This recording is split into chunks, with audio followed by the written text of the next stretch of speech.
Good morning, Grace. My name is Colin Strong, and we will be reading out of Matthew chapter 7, verses 15 through 20. I'll be reading out of the New American Standard. Beware of the false prophets who come to you in sheep's clothing, but inwardly are ravenous wolves. You will know them by their fruits. Grapes are not gathered from thorn bushes, nor figs from thistles are they. So every good tree bears good fruit, and the bad tree bears bad fruit. A good tree cannot produce bad fruit, nor can a bad tree produce good fruit. Every tree that does not bear good fruit is cut down and thrown into the fire. So then you will know them by their fruits.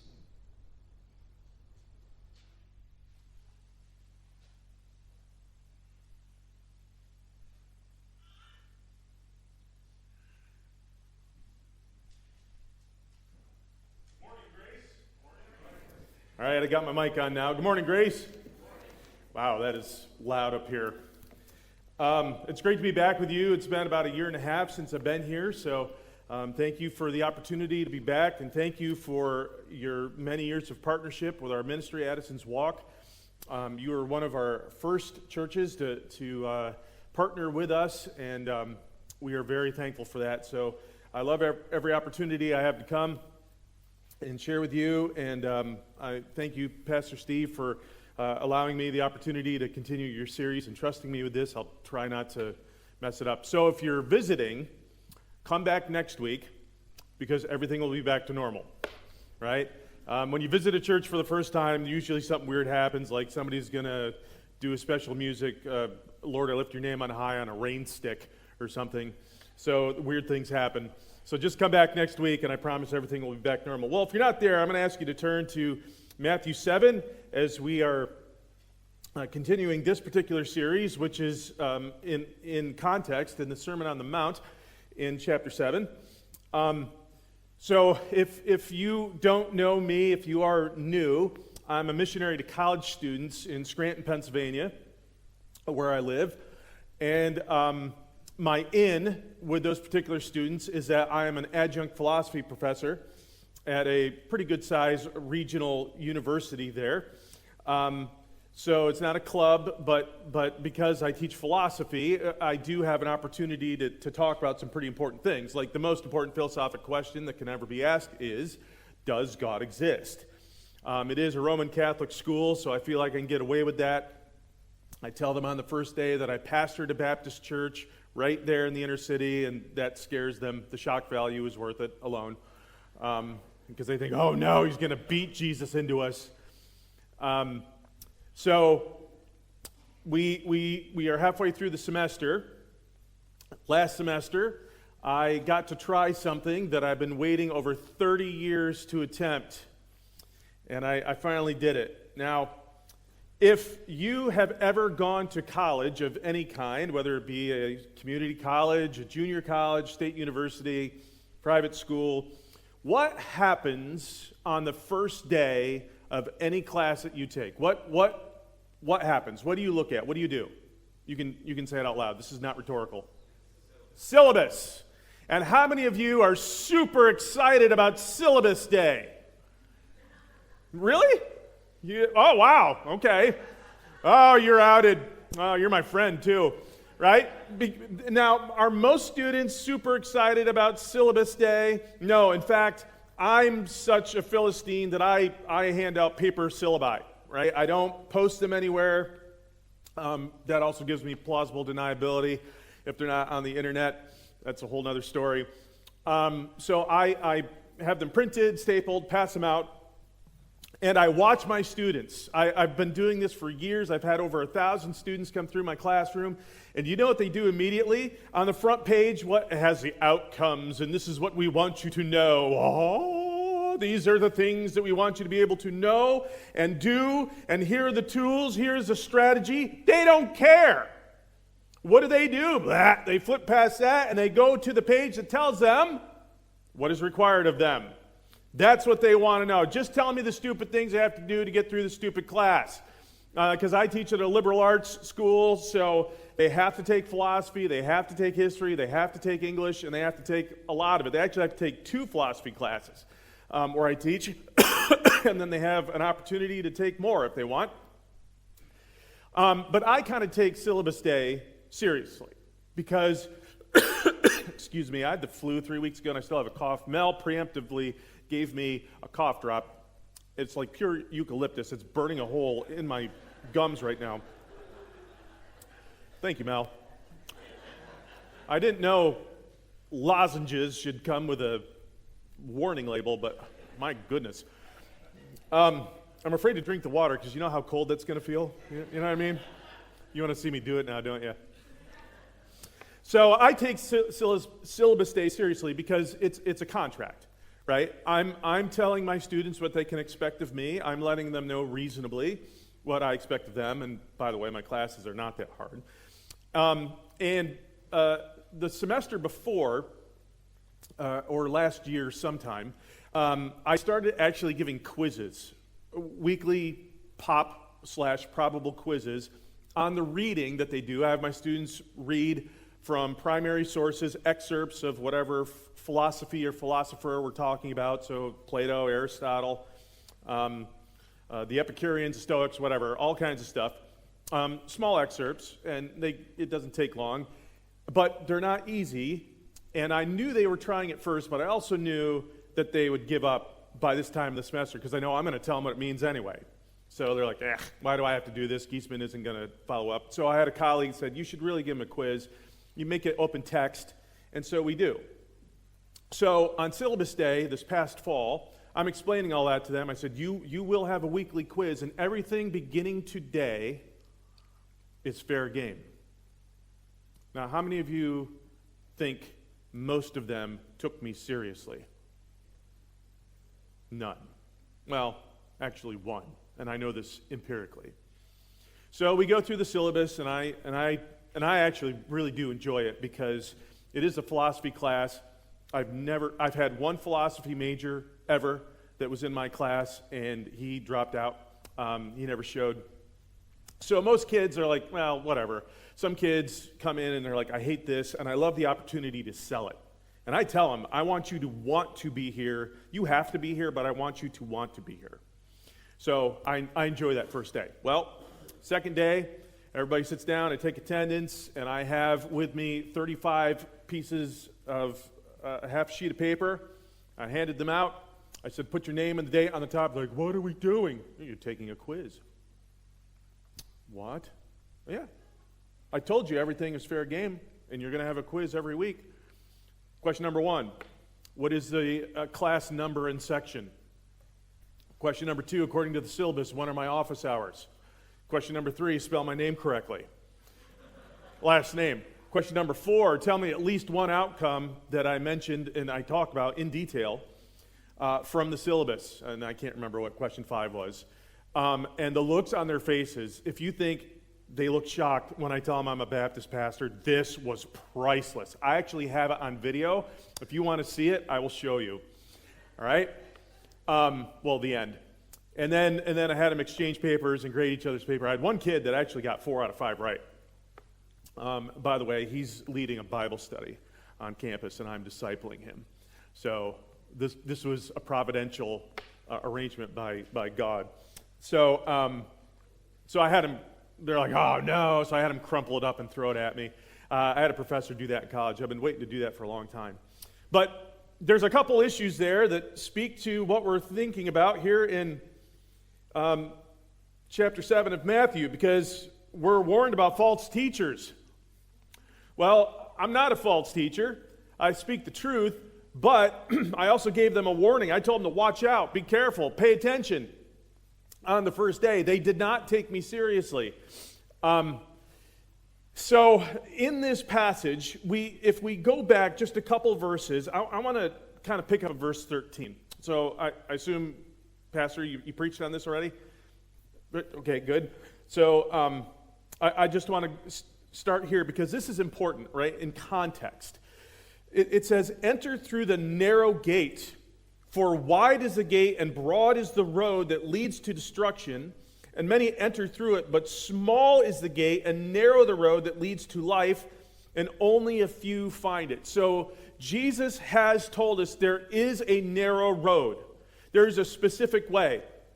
Those of you who've been in church, Sunday school, you know your way through your New Testament. You should be able to think of other related passages, like in John, where Jesus says, I am the way, the truth, and the life. No one comes to the Father except through me. Does that sound broad or narrow to you? Narrow. Inclusive or exclusive? Exclusive. Right? It is exclusively true. It is exclusively the way. It is the only way. So Jesus says that. So he's telling us in the Christian Manifesto, which is the Sermon on the Mount, there is a narrow way. Kingdom people do things narrowly. And we're told about what those are in the very beginning, about who's blessed and all that kind of stuff. And so now as we're getting here, he gives them instructions and he says, watch out for false prophets, or watch out for false teachers. It could be either. Now, the word for watch out isn't like if you're, I think I go to my son's basketball games, and I'm always kind of afraid to sit in the front row because I'm mere inches from the sideline. I don't want a basketball in my face. I'm not so much worried about getting hurt as I am my glasses breaking because they're expensive, right? So if I am sitting there and I'm also kind of helping everybody out, if the ball comes flying, what do you say? You don't say, oh, excuse me, there's the ball headed for your noggin. No, you say, heads up! Watch out, right? That's not the nuance of this word.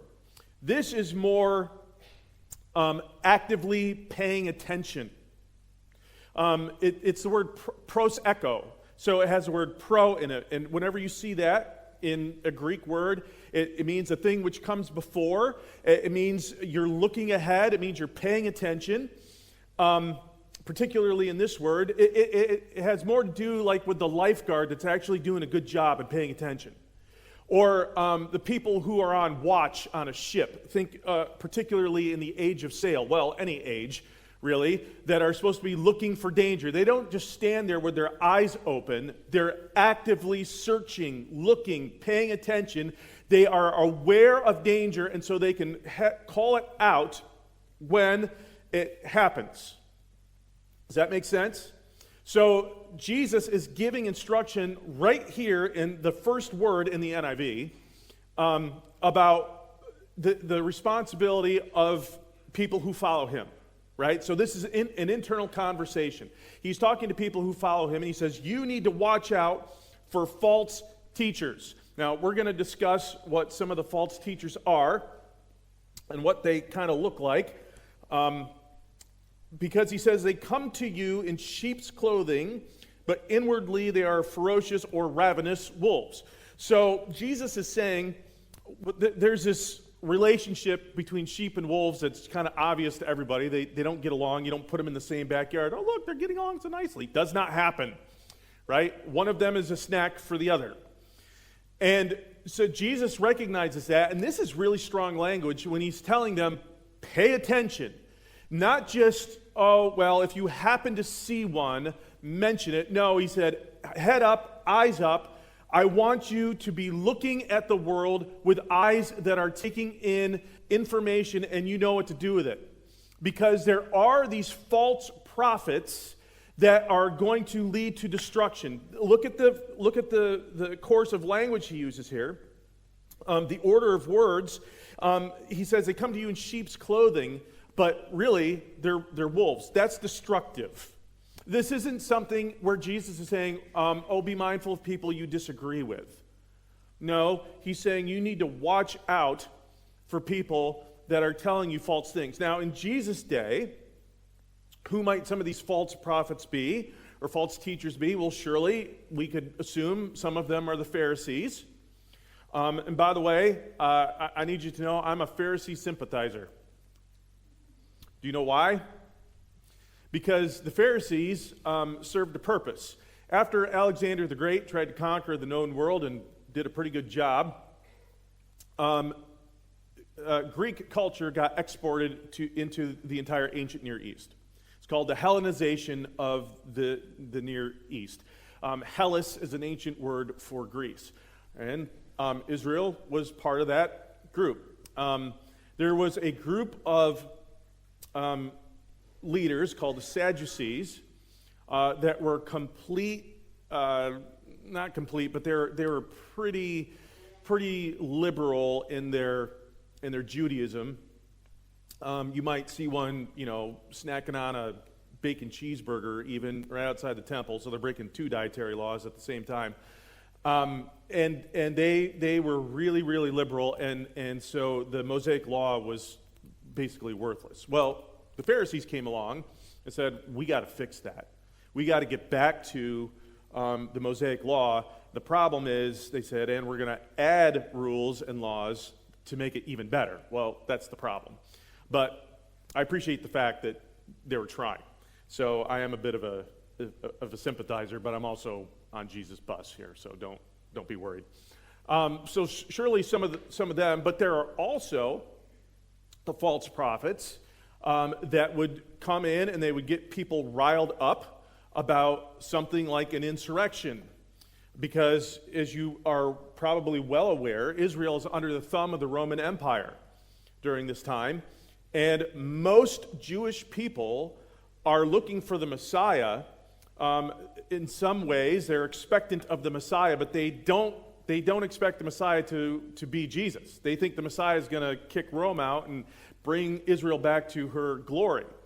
They're not paying attention to the actual prophets of the Old Testament. And so there were some prophets that would say, I have this direct word from God. He's told us to go out in a certain place and we're going to stand against Rome. It doesn't work. And people are getting killed. So that could be it.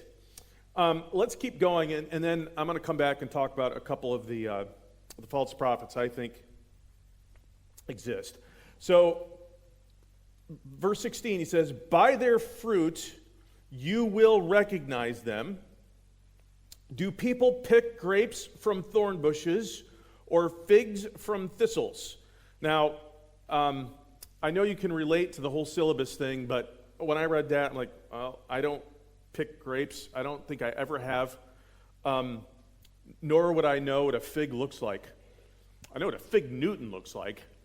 Those are great.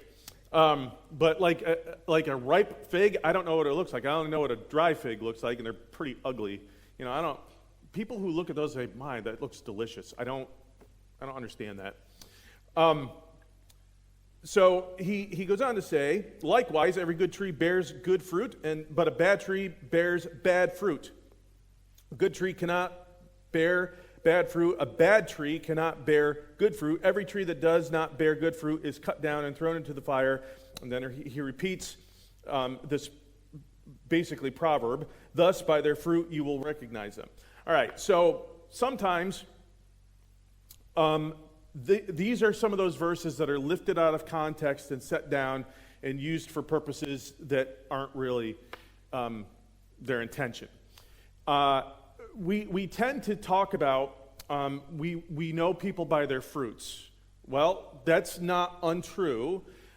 This is one of the things I was telling Pastor, this is one of the things my parents used to say all the time, that and forsake not the assembling of yourselves together. I got beat up with Hebrews 10 because we either had a missions conference or a revival every other week at my church, and they were horrible, and I didn't want to go. So I got beat up with Hebrews 10. And I also got beat up with this, because then my mom would say, well, by your fruits you will know them. They'll know you're a Christian if you endure the horrible conference again. And I'm like, no, I don't want to. Well, that's not what this is talking about. It's talking about the output of teachers. And if it's bad, you need to be watching out for that. And I want to give you another word that is related to the Greek word for watch out, at least in the NIV. In verse 16, it says, by their fruit you will recognize them. Now, when the translators are putting things into English, the substance and nuance of the Greek is not always captured. And I'm certainly no Greek expert, but I'm nerdy enough to know how to look up the words, and I'm interested in their usage and what they mean and where else are they used in other Greek literature outside of the Bible. This is really a simple word for knowledge. So this is not you're in Target and you look up and you see somebody from church down at the end of the aisle and you recognize them. That's not what this means. This is talking about the content of the false prophets or the false teachers. That you will actually possess the knowledge to know when they are telling you something that is not true. Does that make sense? To actually know that they're telling you something that's not true. So, if Jesus is telling us and telling his audience as he's preaching to be aware, to look out, to be on the lookout for false teaching, not just an immediate, it's going to hit you in the head, watch out, heads up. No, your eyes up, heads up, you're looking all the time, you're paying attention. When you see it, you should be able to know what it is. So there's a little more instruction here.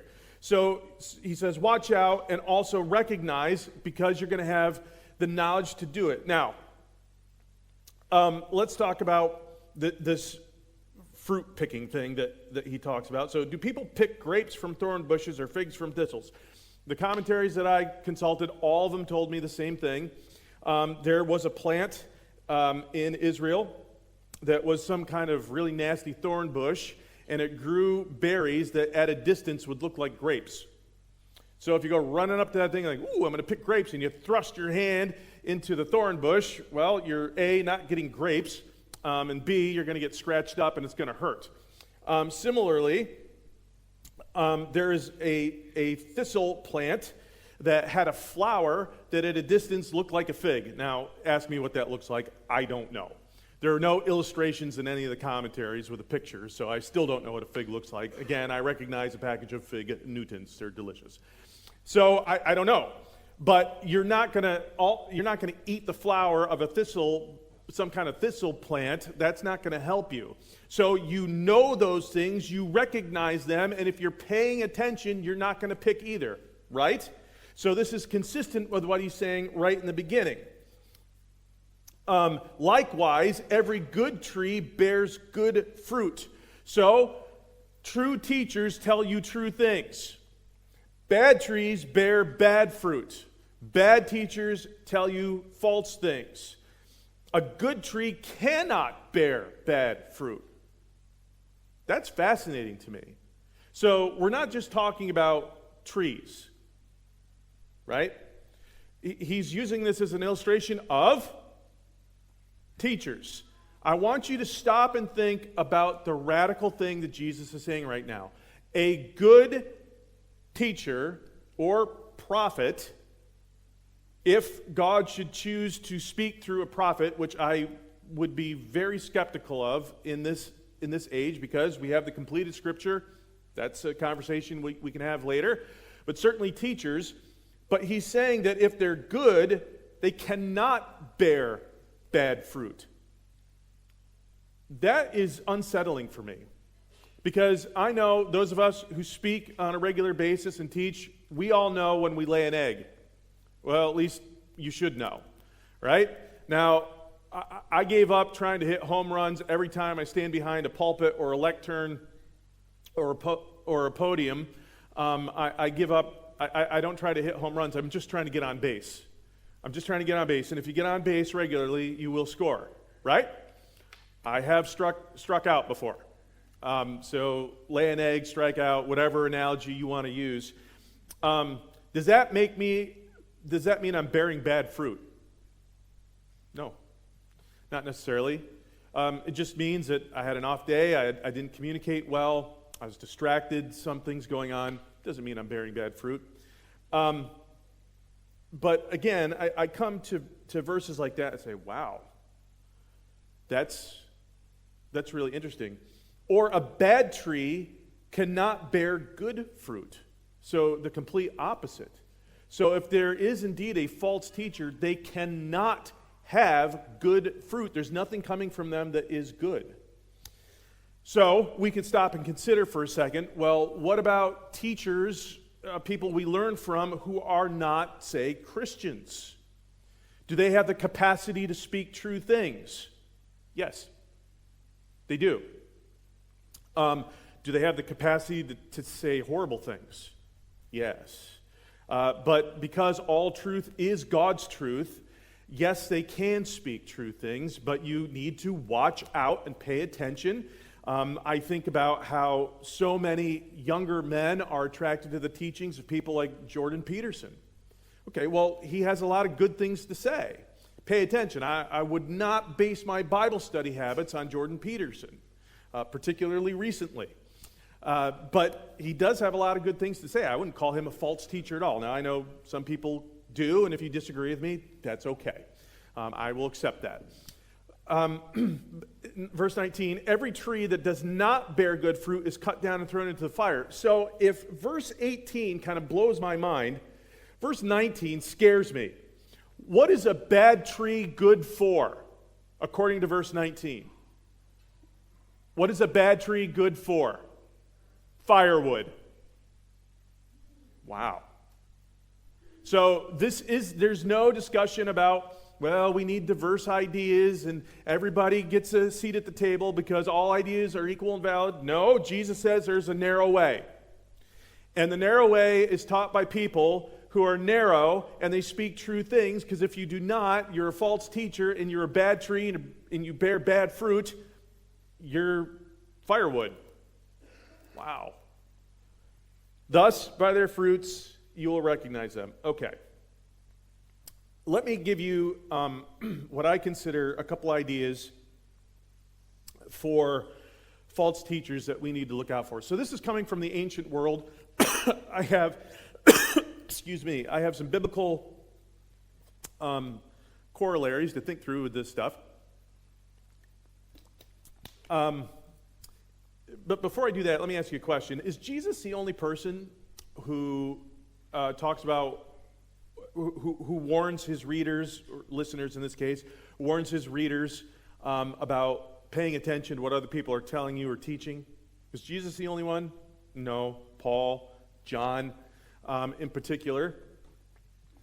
We see it in like 1 John, we see it in Galatians, we see it in 1 Corinthians, and it's in 1 Corinthians that I want to first draw your attention. Okay, so 1 Corinthians is a book that I have heard be twisted several times, particularly chapter 1, because Paul says, let me just read it for you so I get it correct. Let's see. Matthew, Mark, Hezekiah, 1 Corinthians. Okay. Verse 20 of chapter 1. Where is the wise person? Where is the teacher of the law? Where is the philosopher of this age? Aha, Geisman, you see you're all wrong because Paul's going to rail on philosophy in chapter 1. Nope. He's actually using good philosophy to make his point. I think what Paul's talking about, so this would be an example of a false teacher that existed in Jesus' day. He does not mention it by name, and I think this is what Paul's talking about in 1 Corinthians, are what are called sophists. Have you ever heard that term before? It's spelled S-O-P-H-I-S-T-S, if it's plural, sophists. So a sophist and a philosopher is not the same thing. All right, now, Paul does specifically say, where is the philosopher of the age? What he's saying is that the gospel of Jesus is supreme. So no philosophy, no flowery speech, nothing can get above the gospel. That's his point in 1 Corinthians chapter 1. So a sophist was a person in the ancient world, and they would know them very well in a metropolitan city like Corinth. Corinth was like the Las Vegas of the ancient Near East. So a sophist was someone who's paid big bucks to come into a city and give a speech to try to sway the crowd. And the sophist didn't really know what they were talking about. So a sophist was a person who knew how to weaponize rhetoric. Do you know what rhetoric is? We use that term kind of pejoratively. We don't usually mean nice things when we say, oh, your rhetoric is just so terrible. No, rhetoric are tools that we use in communication. So how I talk with my hands is a bit of a rhetorical device. I'm not doing it on purpose. I'm fidgety. I can't help it. So, or how I step away from the lectern once in a while, or the tone of my voice, or giving an illustration like I did with my students and their quiz that happened right at the beginning of the year. These are all rhetorical devices. So a sophist could use rhetorical devices and they get paid big bucks to try to sway the crowd. That's what they would do. In a place like Corinth, that would happen. So somebody who wants the crowd in these places that are kind of operating on some kind of Athenian-style democracy, where the mob rules, they got to get the mob to do what they want them to do, so they bring in somebody and give them a talk. The Greek philosopher Socrates was accused of sophistry. This is one of the things he had to defend himself against at his capital trial that led to his execution. They gave him a hemlock big gulp, and that's how they executed him. So he had to defend himself against sophistry. And he said, well, first of all, I don't get paid for what I do. And he says, I don't think I could anyway. I don't believe him at that point. But that's what he says in the apology, in his defense. But he says, and so what if I did, though? Because, you all pay for your children to be educated. Well, why wouldn't you want to pay for them to get the best education you can? But a sophist doesn't educate anybody because they don't know what they're talking about. They don't say true things. They just use tricks of speech to sway you. So that's one. The other one is something I just recently discovered. I'd never heard of this before. There is a dialogue written by Plato. Socrates wrote nothing. There's a dialogue written by Plato that has his great teacher Socrates in it, and he's talking to one person. His name is Ion, I-O-N, exactly the word that sounds like. And Socrates is having a conversation with this guy. They run into each other in the street, and Socrates begins asking his questions of this guy because he says he's interested in what the guy does, and his job is he is a rhapsode. So if you're thinking, does that relate to the word rhapsody? Yes. He's a rhapsode. So these would exist in the first century as well. A rhapsode was somewhat similar to a sophist, but they're not being paid to give a speech on a particular topic. A rhapsode is getting paid big bucks to stand in front of a crowd, usually in the amphitheater, if you can picture that in the ancient world. And they are reciting large sections of epic poems, like the Iliad, the Odyssey, things like that. Or perhaps other epic poems, like the Theogony, which has the Greek creation myth in it, all that kind of stuff. And what they wanted was to sway people not with using the tools of language, but by using emotion. So their ultimate goal was to stand in front of a group of people and to draw them in. So let's say the rhapsode is quoting from the Iliad, and he is going at the section where Hector and Achilles are having their one-on-one showdown outside the gates of Troy. He wants you, as the spectator in the theater, to be transported kind of even out of yourself so that you are there before the gates and you can feel the sensation that Hector feels knowing he is going to die. He knows it's going to happen. Or even going back before that, as Hector, for the last time, goes and talks to his wife, Andromache, who's holding their child, and their baby is crying because his dad has this war helmet on. It just has, you can't really see his eyes, so there's a scene where he puts his helmet back on his head, and he speaks tenderly to his wife, he speaks tenderly to his child, and his wife is saying to him, if you go out there, you're going to die. And so the rhapsode wants you to feel it. They want you to feel this thing because the rhapsode believes that he is interpreting the mind of the poet, and the poet believes that they are directly inspired by the gods. And if you're like, that can't be the same word, inspiration, that's used in our Bibles, actually it is.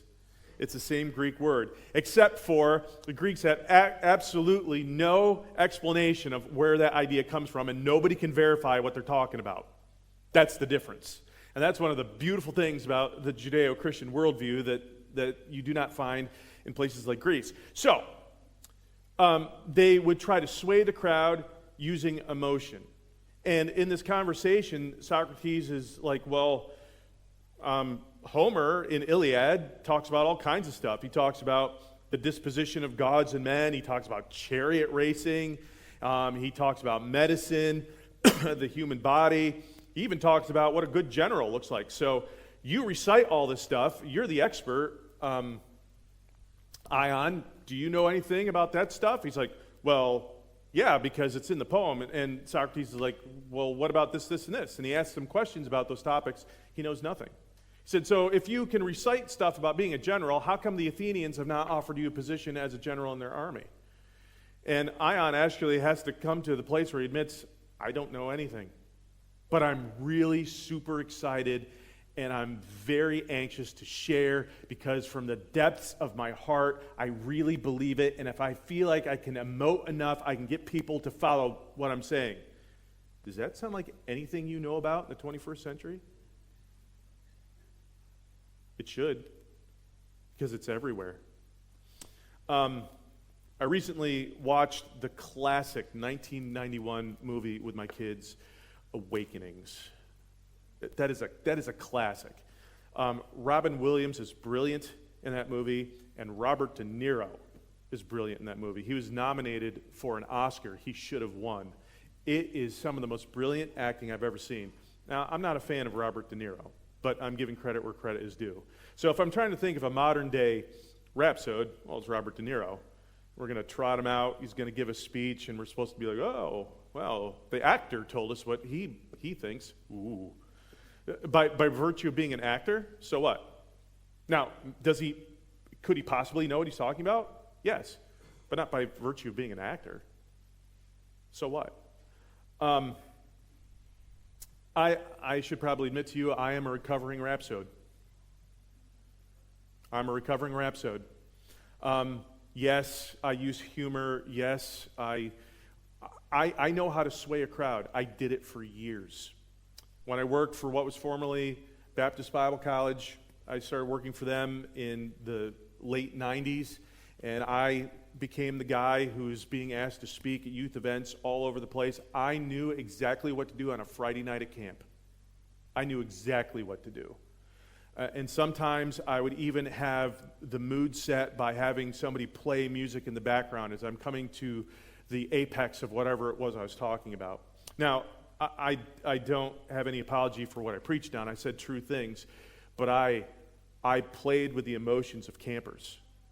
I knew how to do it. I knew exactly how to do it. I think we need to be on the lookout, be aware of the sophists and rhapsodes of our age, because they exist.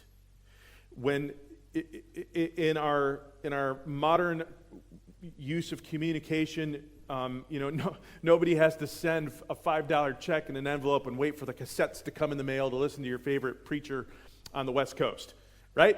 You just log on. Some of you are like, wait, that was a thing? You had to do that? And what's a cassette? And that statement is for the Gen Xers in the room. You're welcome. So you can just log on and listen to anybody you want at any time, all the time. Well, I want you to pay attention to what you're being told. Is it just an ecclesiastical word salad? Are people saying things that everybody else is saying, and they've heard some other preacher saying it, and they're talking about stuff that just doesn't mean anything? And it's obvious they don't know what they're talking about. And they might say it really well. I spoke at a Christian school a few weeks ago. I did their spiritual emphasis week for them. It was great. They had student musicians who were excellent musicians, but they should have just played the songs and not said anything. Because in between the songs, they're saying things that make absolutely no sense. I kept talking about my heart posture. My heart posture. My heart can't have a posture. Are you talking about like my inner self? That's not a physical thing. This is hashtag philosopher problems. Okay, these are the things I talk about. Now, I get what they're saying, but they're not saying it correctly. Ideas like that. Or, I can't say I actually know a sophist. I don't know any. I know plenty of rhapsodes. I absolutely do. Some of them I went to seminary with. And I'm not sure what classes they took that I missed. But I listen to their talks, and they are interesting, but they're emotion-driven. And the object of them is to get you to say, well, I have to have this emotion if I'm going to be in line with what Christianity is supposed to be. You want to chapter and verse that for me? Paul says that I need to have joy. Well, that's not an emotion. That's my choice. Right? So you'll know them by the fruit. But the only way you will know them by the fruit is if that you have that understanding so you can recognize. So you have a responsibility. This is not a passive, ooh, if it comes at me, I need to dodge it. No, you need to be aware. This is one of the reasons that I encourage my brothers and sisters all the time, and I know that this happens at Grace Baptist Church. You need to be a people who trust the Lord with all your heart, soul, strength, and mind, right? Absolutely. You need to hold fast like the author of the book of Hebrews tells us to. Correct? Because it is better, the theme of Hebrews, it is better to die with Jesus than to attempt to live without him. But if we are to love God with all of our heart, soul, strength, and mind, well then, we think about passages like 2 Corinthians 10 that tells us that the battlefield is the mind and the weapons are ideas. You have to be a thinking people. As another thing I tell my brothers and sisters all the time, it is not enough that we outbelieve the world, we must outthink them. And there have been epochs in church history where it seems as though thinking has been abandoned altogether. Let that not be us, so that we can be on the watch out for ourselves and everybody else. Like if you know somebody that is going down a path because they have been swayed by a false teacher or false prophet, do you love them enough to call them on it? Or are you going to go with the buzzword of the day that is diversity? It says, well, everybody has the right to their own opinion, and who am I to say anything? You're their brother. Speak up. Do you have the wisdom to see it when it comes at you? Or are you going to be so simple-minded that you will absorb everything? That's not good. So perhaps we could talk about our fruit. So the fruit is really dealing with the teachers. But if I wanted to allegorize it just a little bit, a wee bit, I could say that our good fruit then is the ability to watch out and the ability to recognize. Does that make sense? Because we do live in an age, now the rhapsodes I know are doing things from a heart that they don't think, oh, I'm just going to sway people with emotion. They really believe that they're doing good things, and they may say good things. But I don't think it's going to get any better as we advance in time, as the Lord has not come back yet, and he will. Do you think it's going to get better or worse? It's going to get worse, right? I'm going to share some of my observations of worse that I see at the university. I've been doing this as of the 14th of this month. Will be 11 years since we started Addison's Walk. So I'm going to tell you about some of the worst. But as we are waiting for the Lord, we should not assume everything's going to be okay. You should actually expect things are going to get worse, particularly if you're living kingdom lives narrowly. Watch out. Pay attention. Let's pray. God, thank you so much for every opportunity we have to open your word, to look at it together, to sing songs of praise and remembrance and hope. God, I thank you so much for this church and its leadership and their partnership with us and their care for us and their care for their community and these people and their stance on your word. God, help us to be the people who watch out, pay attention, and have the knowledge. In Jesus' name, amen.